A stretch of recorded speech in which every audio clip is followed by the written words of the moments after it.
What's up, carnivores or would-be carnivores? Colin Stuckert here, back for another video on the carnivore diet. I often get asked, how much meat should I eat on a carnivore diet? But I think it's the wrong question. I think the right question is, how much protein should I eat on a carnivore diet? And then you can go from there. To figure this out, I have my strategy, which I think you'll be able to use for yourself as well. So I took my average caloric intake. I'm assuming it's 2,000 calories. I haven't really tracked it down to the exact amount of calories. It's probably something between like 1,800 on the low end to 2,400 to 2,500 on the high end. The reason you want to prioritize protein is because protein is nitrogen, it's repair. Your body doesn't generally like using it for energy. And so Dr. Ted Nyman, which is on the podcast you can find up here, talks about the protein to energy ratio. This is a really, really useful way for thinking about food, and it's completely changed how I've been thinking about things. It's also connected a lot of dots in nutrition in general for me. So protein, if you think about it, is always something you're trying to eat for repair. It has high satiety. It doesn't contribute to fat gain generally. Your body, it really struggles converting protein into any form of storable energy. So it prefers to use carbs and fat instead. There's also the benefit of protein being very thermogenically expensive, meaning your body has to expend calories to process it. So if you think about protein as one bucket of foods, and then you think of energy as another bucket, fat and carbs, what's stored in your body fat is energy, right? So for simplicity's sake, fat and carbs are generally what gets stored in body fat, whereas protein is generally what gets used up to repair and recover.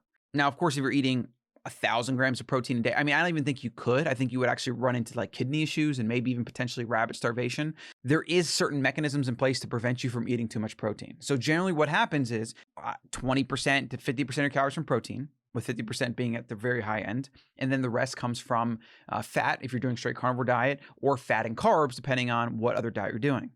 So to answer the question of how much meat should you eat, we got to figure out how much protein you should eat first. And then you can kind of decide, am I eating fish, steak, chicken, pork, whatever, or I'm going to throw in some dairy? Am I going to try to get...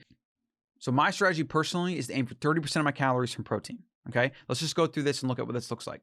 2,000 calories a day, it puts me at about 150 grams of protein for the day and 75 grams of protein for the meal. And so I have a chart here of some common amounts of protein and what I'm aiming at. And this is really useful for keeping my meals simple because it always seems like protein is that harder thing to get down. Like it's very satiating. It's very hard to just chew and chew and chew. You get full very fast. And then carbs and fat seem to just go down like liquid, basically. Steak, 6 ounces, 55 grams of protein. Pork, 6 ounces, 45 grams. Chicken, 6 ounces, 50. Fish, 6 ounces, 40. 1 egg, 5 grams. So what this looks like for me, which you will engineer your own diet based on your calorie intake, your daily average calorie intake or target, and then you'll multiply that by the number. For me, it's 30%. So 2,000 calories for the day times 0.3. We have 600 calories. There's 4 calories per grams of protein. So we're going to do this, divide by 4. We have 150 grams of protein. I eat 2 meals a day. Divide that by 2, 75 grams of protein. Okay? Then we're going to go back to... And so I created this key for me so that every meal I can think about this in simplest terms as possible. And you should do the same. So at the low end, I should have a minimum of 6 ounces of protein, right? That'll give me 50 grams of protein on average. That's about 170 grams. Over 2 meals, that gives me about 100 grams of protein. So that's at the low end because, again, I'm targeting 30%, which would be 150 grams. And then at the current goal high end, we have about 8 ounces of protein, 65 grams over 2 meals, or 130 grams protein a day. The reason that's not 150 is because I generally don't eat that much protein.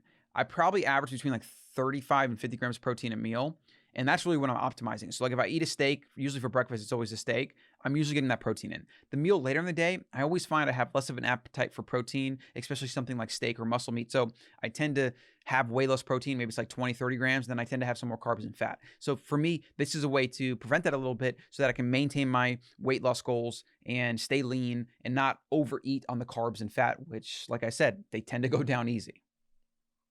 Once I get to the 130 grams of protein a day with about 65 grams of protein per meal, I'm going to bump that up to 75.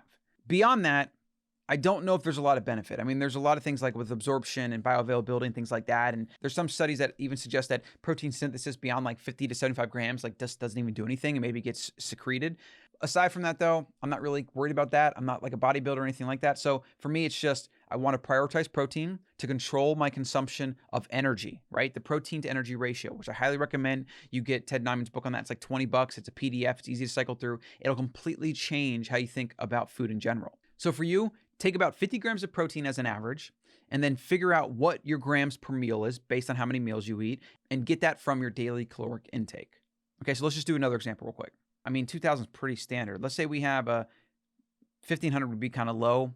Let's say we have 1,700 calories a day target. We're going to go for 30% protein. That's 510 calories of protein you want a day. We're going to divide that by 4 to give us 127 grams. Now, let's say you eat 2 meals. That's 63 grams a meal, right? Let's say you eat 3, though. So it's 127 divided by 3. Now you have 42 grams of protein per meal.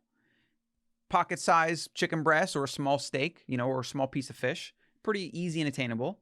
Let's say you're doing one meal. Well, one meal day would be 127. And that's definitely doable. I don't know if I would be able to down 124 grams of protein in one meal. I mean, some people do it.